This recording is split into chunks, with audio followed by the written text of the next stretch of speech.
evening. It is now 6:01 and welcome to the Community Development Committee meeting. I'm the Chair, Louis Washington. Today's meeting is being recorded and will be available on the city's website. Thank you to everyone joining us. We'll start with the roll call. To my right, Councilmember Watton. Looks like you, Councilmember Watton. Okay. Councilmember Johnson. Here. City Clerk Dina Dean, Madam Mayor, City Administrator, and staff here. Like everyone's accounted for. Okay. We now move to our first item of regular business. That is to approve the agenda. Any questions on the agenda? Okay. If there are no questions, then the agenda is approved. Come to the public comment section of our meeting. I don't see anyone here for public comment, so I'm going to assume no takers for public comment. Okay.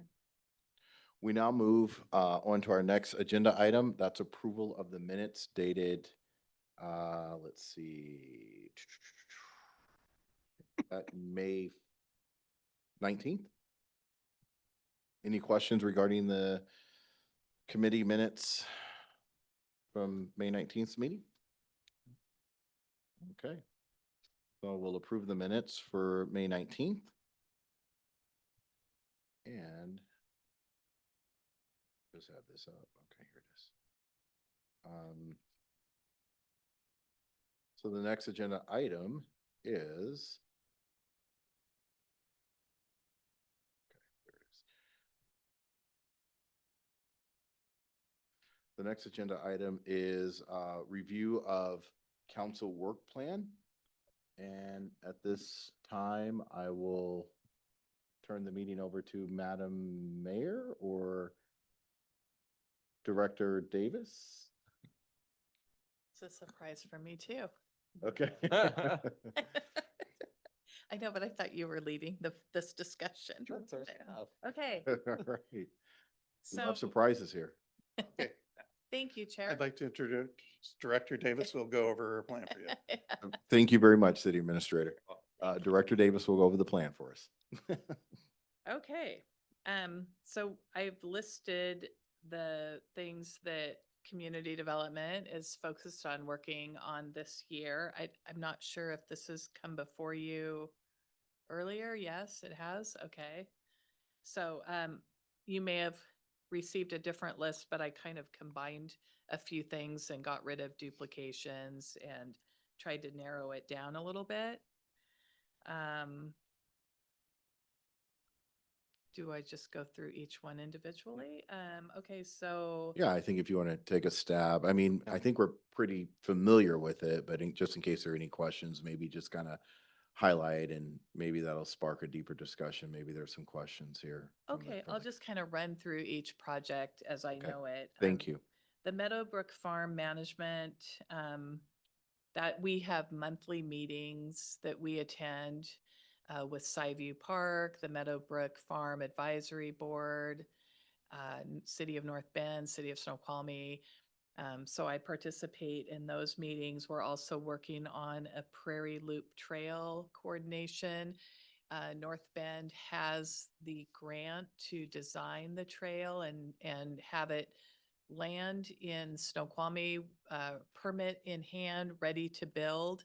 So we'll probably need to go out for some grant funding sometime maybe this fall or next year in order to construct the trail, but it will be ready to build.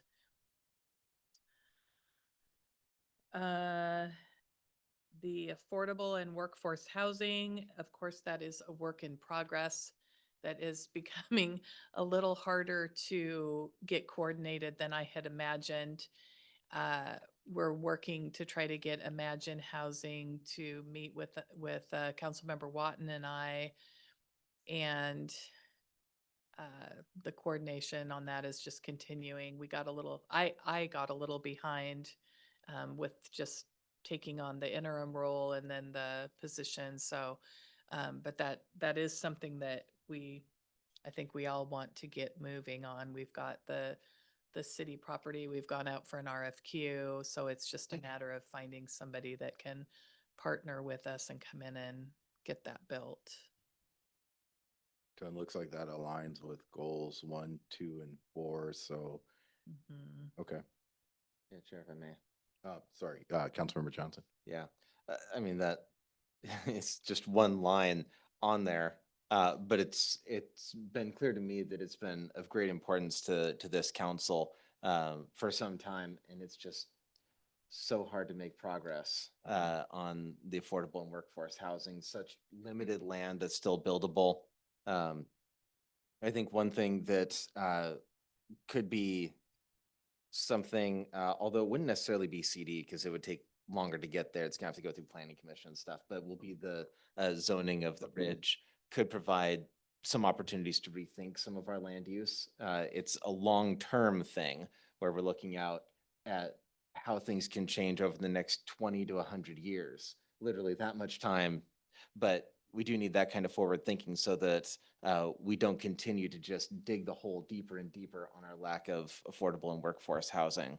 But for the time being, yeah, it's limited, and just having the one line doesn't do justice to the import of the issue.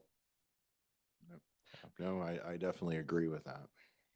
I do too, and it's making me think that we should probably add that as an item to update our zoning maps. Now, is this list for community development department or CD committee? And maybe that's an For identity the clarity on. department, As a community department, okay. department, Yeah, so I yes. think that would be something that, you know, it's a massive lift, to say the least. But it's a process that we should get going at some point in the foreseeable future. And perhaps it's something that we may need staff for, which leads to perhaps a separate question.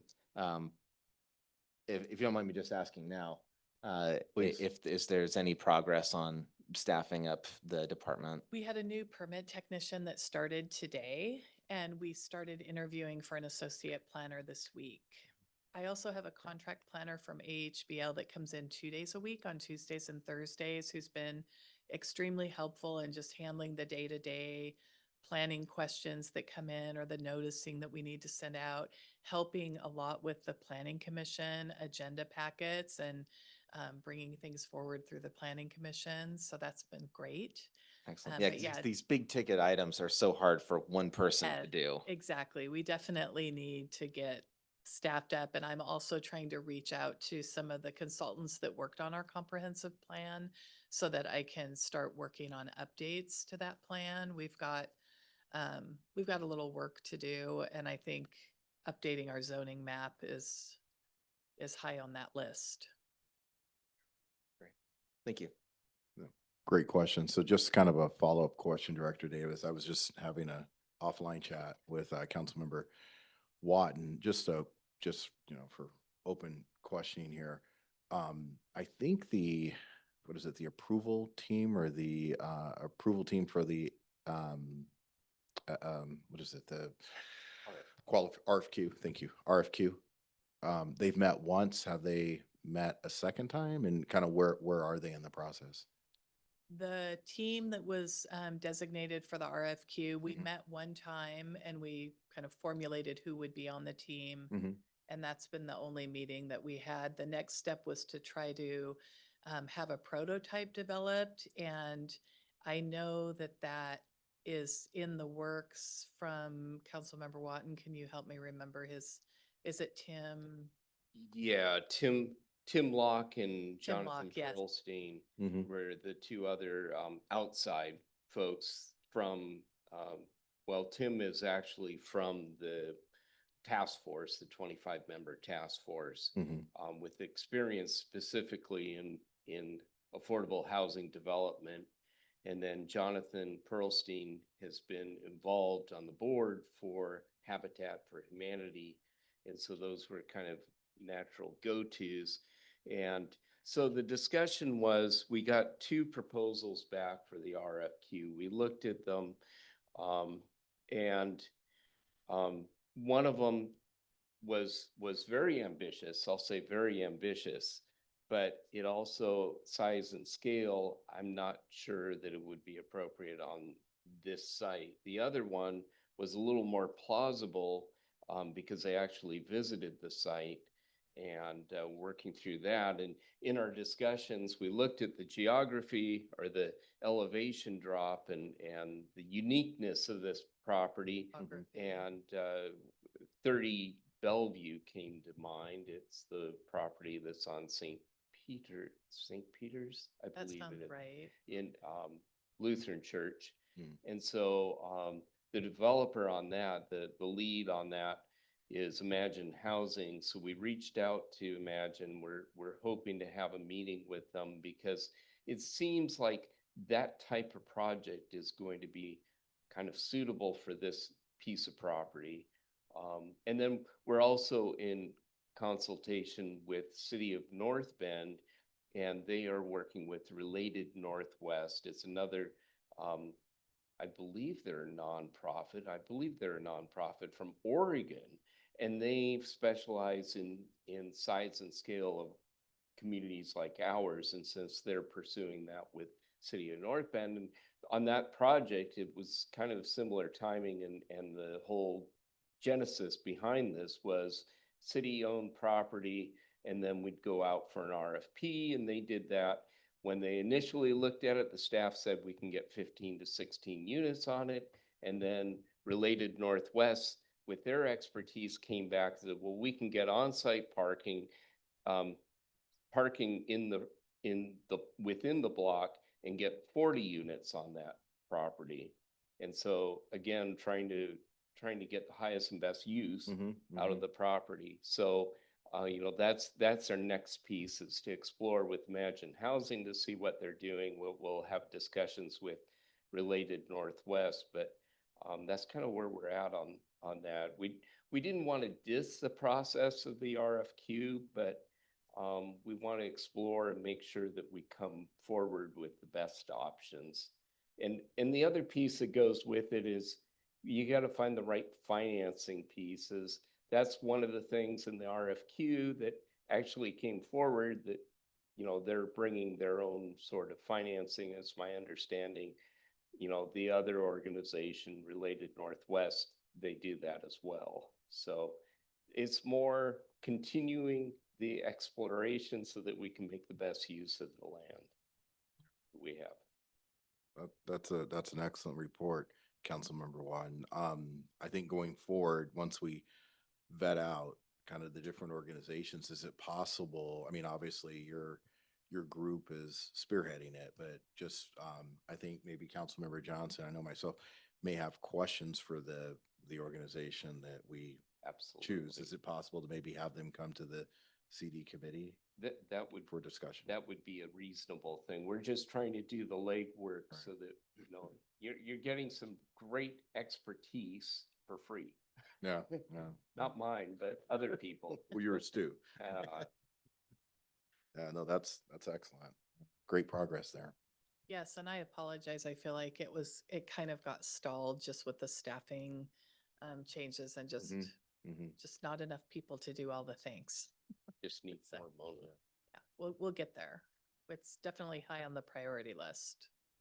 No, understandable. We've had some personnel changes, obviously, in community development, so totally understandable. But looks like there's been some great progress on it, so I'm excited to see where it's going. Okay, so then moving on to the Center Boulevard and Retail District waivers. I feel like we've pretty much got over the hump on that one. I'm bringing back the mixed-use final plan through a resolution at the next council meeting. So then that will solidify Okay. everything up on Snoqualmie Ridge with Center Boulevard, and then it will all come together with the code revisions. And so that will be pretty much complete. And Director Davis, that'll be in Monday's meeting? That will be next next week? Monday's Perfect. meeting, yes. And That would since be it's the a- resolution. Since it's a resolution, it's just the one reading in essence. It's just doing a minor amendment to the mixed-use final plan. So maybe that could even go on consent. since we've already heard the ordinance for the change of the zoning code.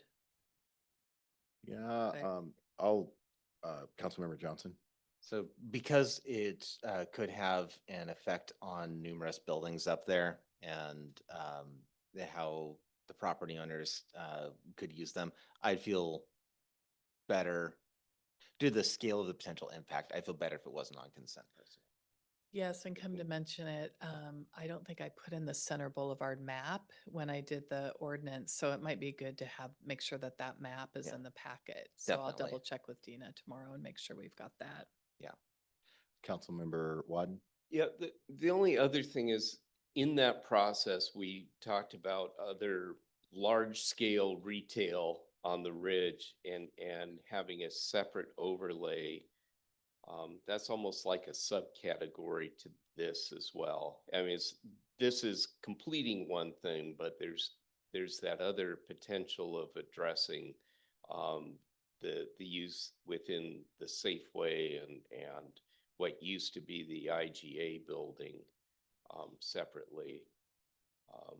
Any more thought on that one? Councilmember Johnson. So I think that could potentially be one of the things that goes into the zoning rather than having some interim step in between. It is more. It would take a long time appropriate. to do the interim step anyway.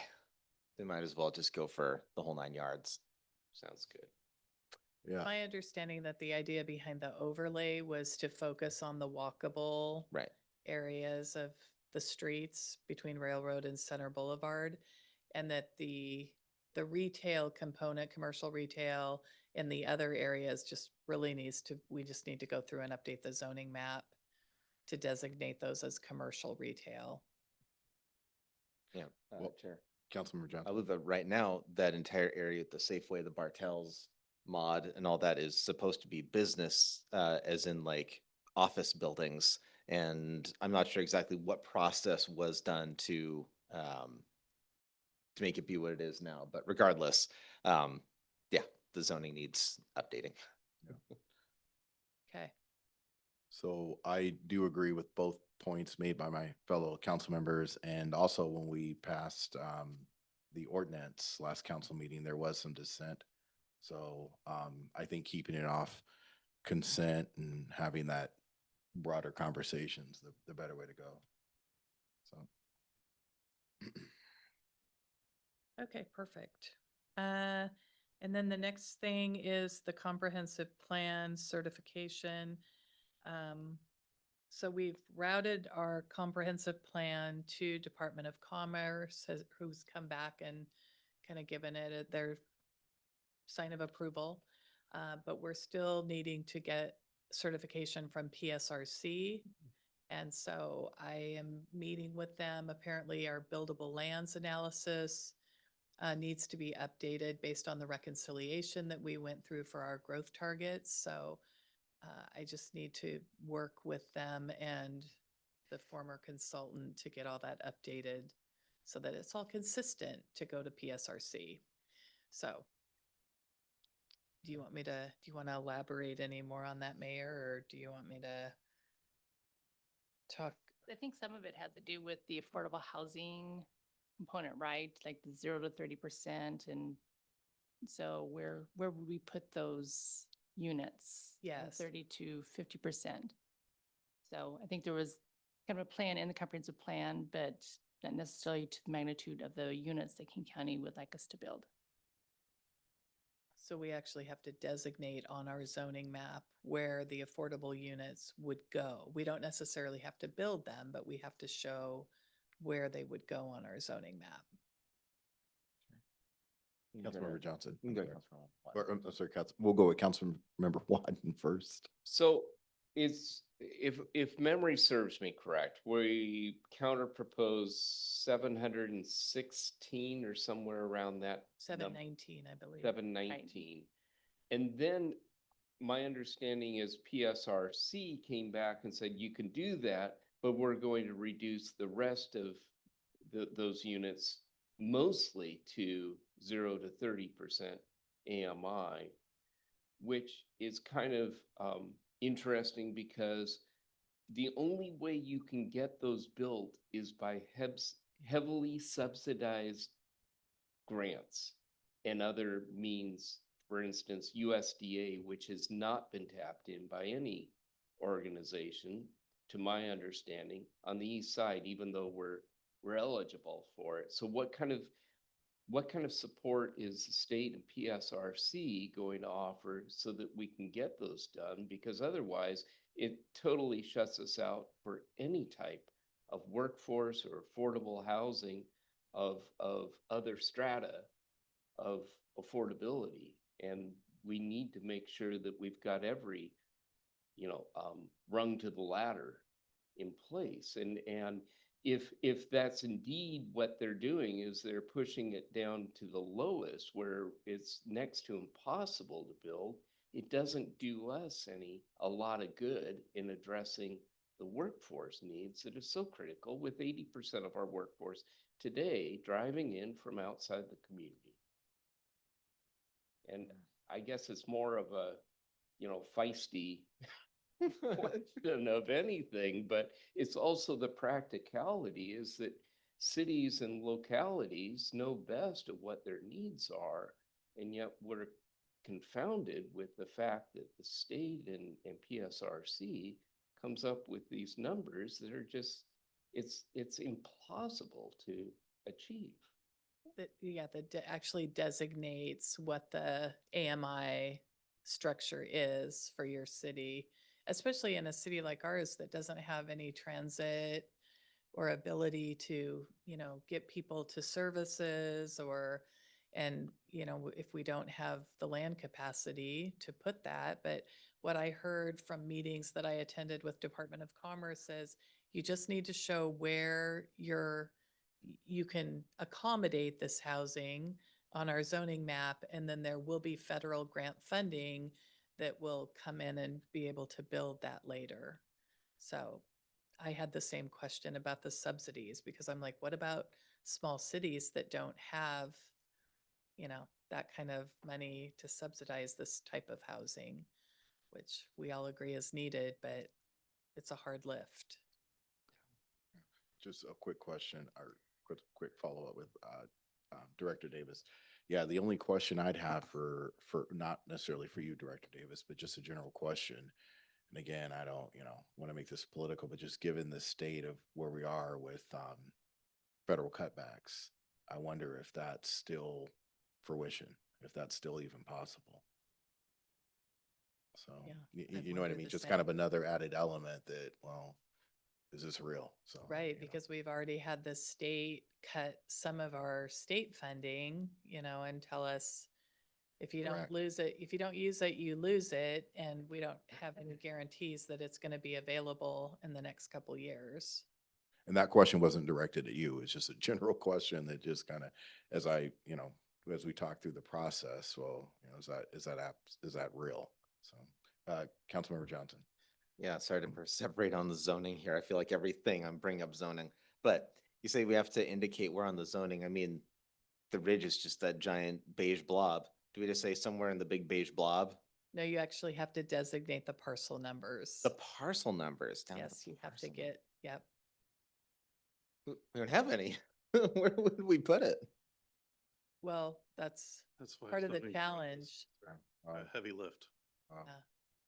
So we're gonna have Wow. to go back and look at our zoning map and possibly rezone properties where this would, What, by fit. the fire station on a steep slope? Just say we'll put it there, but never really do it? I don't know. There's, if you say you'll put it there, there could be federal grant funding that will come in and actually build it, that it wouldn't be on the city to build it, but you have to designate, according to Commerce's checklist, where it would go. Yeah, there's not a whole lot of space, but okay. Yeah, it's a fair point. Right. And So- I've talked with like SCA regarding this. I mean, other cities are, having the same issue. So, I mean, I think there's, further discussion that can happen, but in the meantime, we'll kind of figure out where we can build. And then, go through the comprehensive plan, have it finally approved, and then continue to, look at what makes the most sense. But Thank you, Madam Mayor. Okay, so then the next item is the reclassification of is it the certified rating system and the LOMAR, which is the letter of map revision. So we've applied for a grant through FEMA. We've not heard back yet I've heard that this particular grant, the FEMA Go grant that we applied for to help us do this work, that the grant funding was not cut for this particular one. But then I also haven't heard anything about where they're at in the process because most of the other grant funding through FEMA was cut. So I'm kind of on standby. I check in periodically with Tetra Tech is the consulting firm that helped me do that. And I've also reached out to the FEMA group as of just last week, actually. And so they're aware that, this is something we would still like to pursue.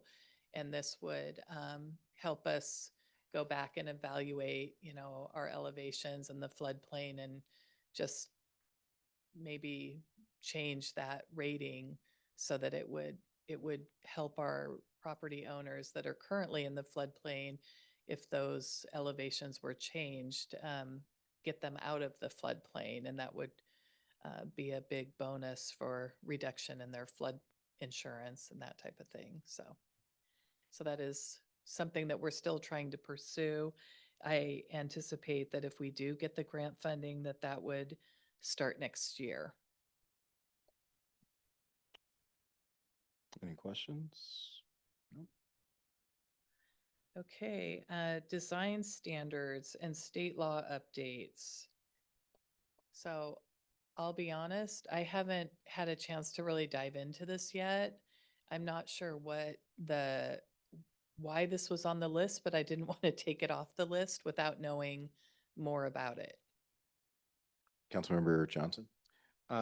There's one thing that I know of that might have been in there as an example would be the ADUs, accessory dwelling units, and that was updated. Now, the planning commission, the council did in fact update that to at least what the code revision or RCW revisions were a year ago.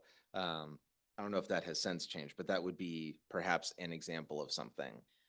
Well, and as I recall too, in my meetings with Commerce, I think they also wanted us to go through and look at our design standards to make sure that we weren't requiring certain elements on our buildings to be cost prohibitive to further drive up the affordable housing or drive up housing costs. And Got it. The other direction. the other Yeah. direction. So I need to go back and revisit that because I don't really know enough to know yet what our design standards are for all the housing in the city. So it's on my list. I'll look into it a little more in more detail, but I know that we're also looking at possibly doing design standards for the mill site. So that will be something we'll need to be kind of cognizant of as far as the state standards, that we're not creating design standards that would prohibit making housing affordable. Follow up, Councilmember. Yeah, I would assume that HOA covenants are excluded from. Protected from Are that. protected. Mhm.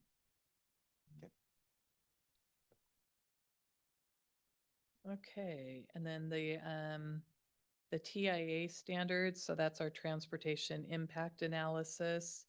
So if a new development comes in, we would set up a contract with our Fares and Piers transportation consultant in order for them to analyze the traffic or do a peer review on the traffic impact analysis that comes in with the new development. So that's more of like an ongoing thing, but we do need to, I know I have a pending task order with our transportation consultant that did our traffic impact fees, who's also asking me about entering into a contract for the transportation impact analysis, which I've asked him to give me a little time to come back to that.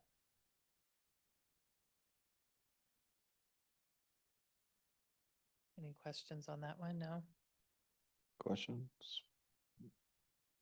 Okay, and then code enforcement. I think we were looking at our penalties. I know we're doing a fee study update, and I anticipate that we can put some of our code enforcement fees and penalties in our fee update. So that's also a work in progress. And another section of that is currently code enforcement is fractured. It's divided between the public works director and the building official.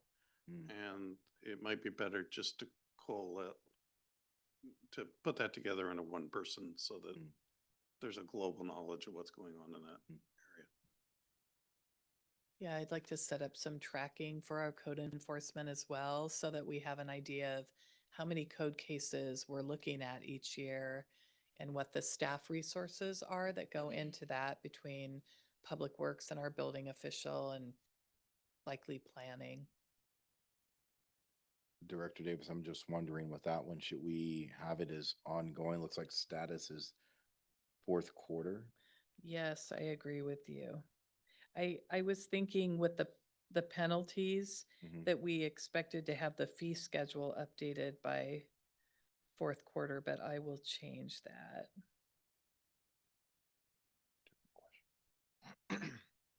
And then the wireless code amendments, from what I understand, those have been drafted. Have you looked at those yet? Oh, okay, so you have looked at them. They're in my court. Um, I, I was feeling like we had so much coming through so quickly that I was trying to prioritize. So the wireless are probably ready. We'll probably get those through the planning commission. Do those need to go through the planning commission, or can they go straight to CD committee and council? Should go, the planning commission. Okay, so we'll take those probably to the planning commission this summer, July-ish, I would think. I think, yes, I think that's what I was thinking, because I have third quarter on here. Councilmember Maybe Johnson? late June, early July, take the Okay. wireless. So Q3. Yeah, So- I haven't really had a chance to even look at that yet, so I wanted to feel like I knew what it was all about before I took it through.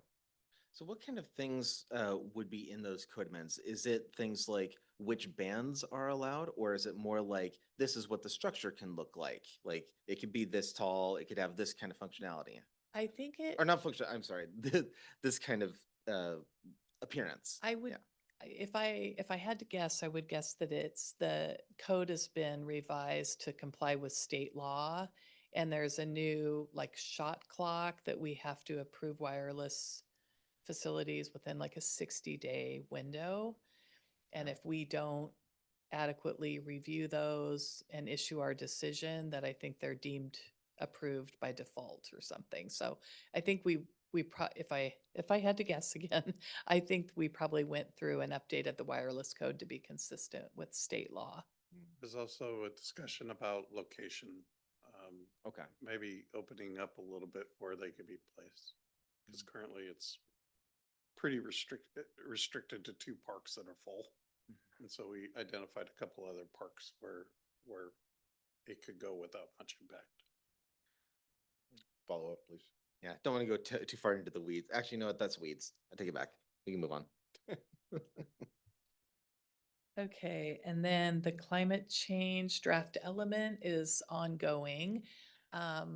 But that should be wrapped up here. Well, I put fourth quarter, and here's why. So we have a grant from the Department of Commerce that we're utilizing to pay, I don't know why this got so loud all of a sudden. That we're utilizing to pay for the work that we're doing to prepare the climate element. So we got delayed with the greenhouse gas and emissions data that we were expecting from K4C. And so we just received that data. So we're incorporating that into our draft element. We're bringing the goals and policies through the planning commission currently, and that will be held again tonight. So we expect to have a pretty pretty finalized draft ready to go by the end of this month. And then our grant ends. So we also needed to do some community engagement and there had been none done. So I've committed to trying to have more community engagement throughout the summer at some of our special events to try to talk to our community about our climate element and do a little bit of an educational component there. And then I anticipate bringing this to the council in the fall. So then we would be able to roll the climate element in with a revised comprehensive plan that likely won't have the zoning map updated by then. But we can go in and do a few minor fixes to the comp plan. Madam Mayor. So I thought you did have 2 open houses for this. We did have open houses for the climate. We had 5 people show up to the first open house and none show up to the second one.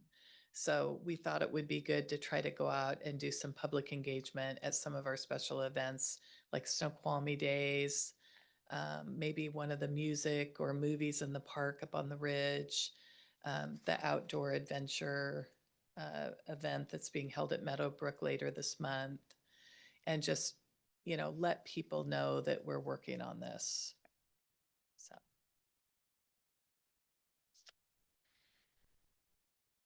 Okay, the growth target reconciliation, we've kind of already covered that in our earlier conversation.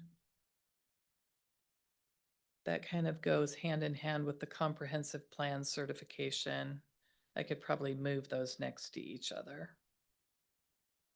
The critical areas update, Sorry, also Director, are we thinking Q4 for that one as well? for the growth target reconciliation. Along with the comprehensive plan? So the comprehensive plan certification, geez, my eyes are going here. Looks like it's Fall 2025. yeah, Yeah, I could make that be fourth quarter. okay. And then the critical or the growth target reconciliation should be changed to fourth. Okay, so then the critical areas update, that kind of goes hand in hand with the climate element. So I had tried to have that come to the committee tonight and I just didn't, I didn't get it done. So I will hopefully be bringing that to the next committee meeting. Thank you. Well, I take that back. That is mostly done, but we may have some revisions to that because it was recommended by the Planning Commission that we increase the elevation and do the maximum buffers. And I think we want to go back and revisit that. So I may be taking that back to the Planning Commission before I bring it to CD committee. So I think my goal is to get that to the next Planning Commission meeting. Okay. So, and revisit that. Some of the buffers that were recommended in that critical areas update were quite onerous on our existing residents up on the ridge and really didn't make a lot of sense. And so I think we want to go back and look at that again. Councilmember Johnson? Well, I thought that what we were supposed to do was base them on the best available science, and we had a consultant who filled that role. Is there some way that the science changed since then? Did we get a second opinion? Or how do we go about saying, oh, actually, smaller is better because it helps our residents and is less onerous? Like, it's supposed to be based on science, is my understanding. So how do we get to a change?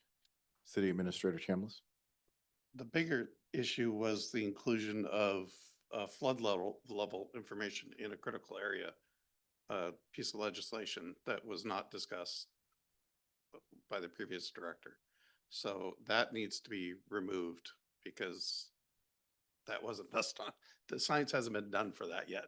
Okay. So that needs to be removed and then it's coming forward pretty much without much other change. I think there was one buffer that actually many of the planning commissioners had questioned, and it was there were homes like at the top of a really steep slope with a small creek Mhm. intermittent creek, like low level typing of a creek down below. And the buffer went from, I want to say 50 feet to like 300 feet.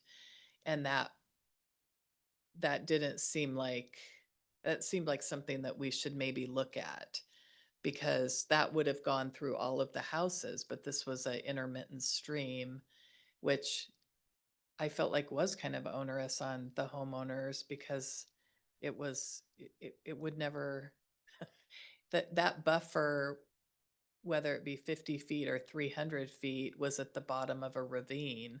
So I just wanted to talk through that with the critical areas experts and make sure that we were all on the same page on that. Councilmember Wad.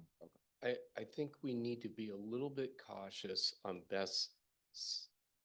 science philosophy, because it's different for coastal flooding with rising sea levels versus those of us who have a waterfall feature are not as susceptible to those issues. So I think, if we're talking about best science, we need to make sure that we're comparing apples to apples and not just with the map is flat.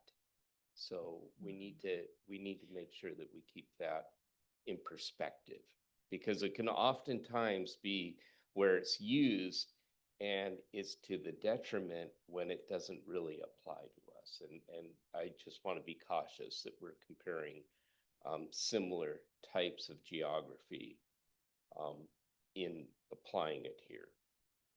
Follow up, Councilmember Johnson. Yeah, so I believe that that's what our consultant did, was looking at our particular area.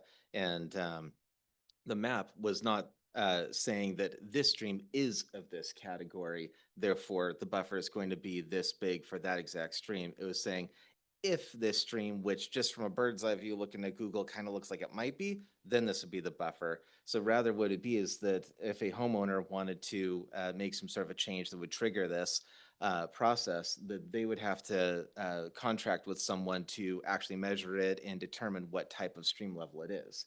So I think that led to a lot of confusion for the planning commission, was that they were looking, and I did too, as the liaison to the planning commission. When I first saw it, I thought that the idea was that we would codify that map. And no, the map is not code. The map was just kind of giving a general sense. But the important thing is, and perhaps this is a question for Ms. Burke, is about what exactly is the requirement. It's okay if you don't know off the top of your head here, I can put you on the spot. But what kind of is the requirement for what I believe was the requirement is best available science? And like, how could that be measured? And how could we ensure that we are meeting that requirement, if I'm understanding the requirement correctly? That was a big question. So that's a really good question. I don't know. I'm sorry. I don't know the answer off the top of my head, but I can look into it. Yeah. So let's just make sure that we're meeting that requirement. Yes, and I was going to have the critical area experts forgot. address that. Yeah, I was And gonna I say, and it wanted to sounds go like back we're- and take another visit at that. Right. Yeah, it sounds like you were going to have that in consultation with them. It's not just what I thought that I had at first heard was our experts said this, planning commission moved along with it, but we disagree all of a sudden out of nowhere. It sounds like that's not the case. What's really happening is that there are legitimate concerns about the impacts. So let's go back and talk to the experts and make sure, but it's with them. Yes, yes. Not I'm just not a us. critical area expert by any Neither am I. means. So yes, so definitely I am involving them. I've reached out to Jeff Gray with OTAC, and I've asked him to come back with me and help me take a deeper dive into that before we bring it Oh. back to the planning commission. I'm going to do a follow-up with Councilmember Wad. Did you have a No, question? Okay. no. City Other- Administrator Chambliss. And to demonstrate that we are doing the science for the flood level, that's what the LOMAR and the CRS is. Right. So we started that process, but monkeying around with the flood level without doing that first made no sense. Yeah, it's a little cart before the horse. Yes. Um, Please continue, Your Honor. I think I'm good. Please I'm- continue. I'm good. Yes, City Attorney. Yeah, Dean. Council, I have a answer to Councilmember Johnson's question. So there is no precise definition of best available science in statutes or case law. The phrase is generally interpreted to require local governments to analyze valid scientific information in a reasoned process. There's no need to develop for a city to develop its own scientific information, but it may rely on the scientific recommendations and resources from experts such as state or federal natural resource agencies or other reliable resources. Evidence of the best available science must be in the record, as well as evidence of what the city is considering to be the best available science substantively in the development of that critical area ordinance. Please. Yeah, so the question came up on the planning commission is, well, why can't we go out and actually map all the rivers or streams and all that stuff to, so we know where exactly the buffers are? A homeowner would know going into it. And the response from our expert at the time was, that would be extremely expensive to actually map out streams like that to that level of detail for the city to do. So it would not be a manageable thing. So the map that was generated was a best guess based on kind of like, looking at Google data and some topography, but not intended to be, this is the map. These are the categories of those waterways. I don't know, just a follow-up to that, like, I mean, even if you had that level of, granularity, would it change the strategy? Like, I'm just saying like a more general map, you still know what you're dealing with. Maybe not to the penny, but the strategy is still gonna be the same. I think it would just be the transparency to property owners. Okay.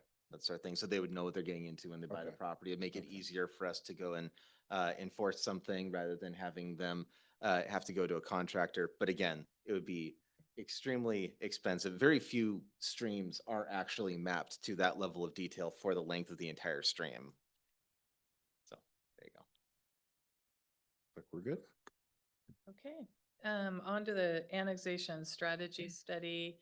That is something that I'm working with the mayor on to pursue, looking at additional areas to annex into the city. And I know the mill site is also interested in bringing in part of their property that's in King County and moving it into the city so that their entire site is within the city limits. So, And that's ongoing. Okay, yeah, excellent. ongoing. And then rebranding marketing study. I will admit, I don't know what this is, and I left it on here because I thought it might be important. I think that's something we need to follow up with Nicole. Dana, that may have gone with Nicole when she left. Oh, I- okay. Remember. And I would just have a quick question. Is that associated with the strategic plan?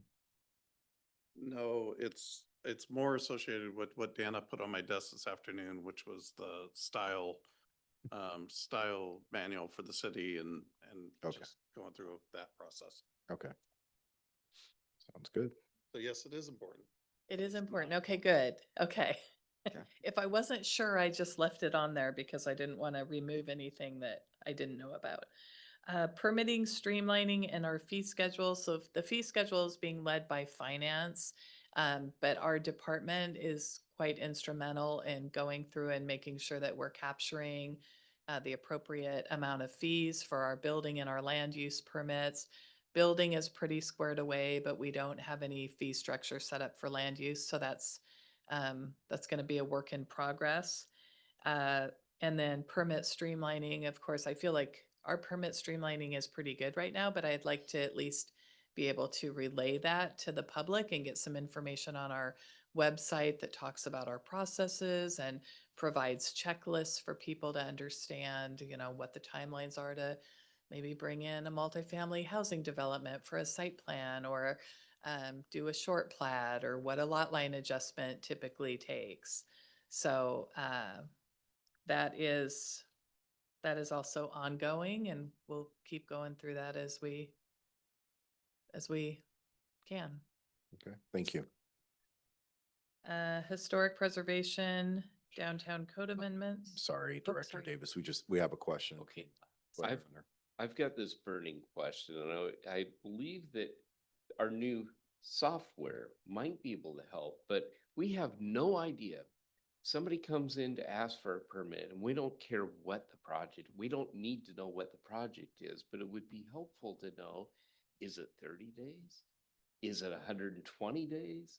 Is it 300 days to get a, To get a permit. because for- what it may help the council is making sure that you have the right resources so that it doesn't get held up. And maybe there are not that many permits even to be tracked. Yeah. it- There are many processes. So Yeah. we are addressing that as actually part of the fee survey. So currently it's in the department's court and they are laying out all those processes. So Okay. they're gonna have that information at the end of that. Mhm. And then they're gonna go through and determine the amount of effort and cost involved. Then it will be coming to council to decide whether or not there needs to be a subsidy or full price or exact or what. Then we establish the fee list, which gets updated on an annual basis. And so there's a lot of work happening on this, and that is a component of it. So you will have that information by third quarter at the latest. Awesome. Thank And you. when we develop our checklist, that's gonna reference our code, and then we'll be able to put on the checklist what, approximate timelines are for those specific permits. So we will build all that into that. Fabulous. Thank you. Mhm. Madam Mayor. So I thought that we also updated the code because we were restricted by the number of days for turning around a permit. Yes, so there is a Senate bill, I'm pretty sure it's 5290 if my memory serves me Yep. correctly. So yes, I believe we did do code updates to that. So we are tracking our timelines. We just don't have a permit system per se that's doing a very good job of that. So we may have to figure out how to work on our permit tracking system or figure out another way to track those permits. But right now, we're getting our permits in much faster than the state mandated timelines require us to. So it has not been a worry. Did you have a follow-up, Madam Mayor? No, but I think you're running out of time. Oh, so we are at 6 till. If it's okay with you, Director Davis, do you want to hold off on the remaining 4? I can't see it. I think there's 4 left, and we'll discuss it at our next committee meeting. Councilmember Johnson? Just a quick question, is the historic preservation downtown code amendments, is that referring to the colors the planning commission has been talking about? Yes, and also updating the historic preservation code Oh, right. to yeah, where we would Be in line with. be in line with Yeah. the King County ILA. Yes. So we'll table this discussion, the last 4 remaining items for our next committee meeting, if that works for everyone. Fabulous. Okay. Thank you. There being no further business to come before this committee, I will entertain a motion to it. So move. Second? All right, thank you. We're adjourned at 6:55.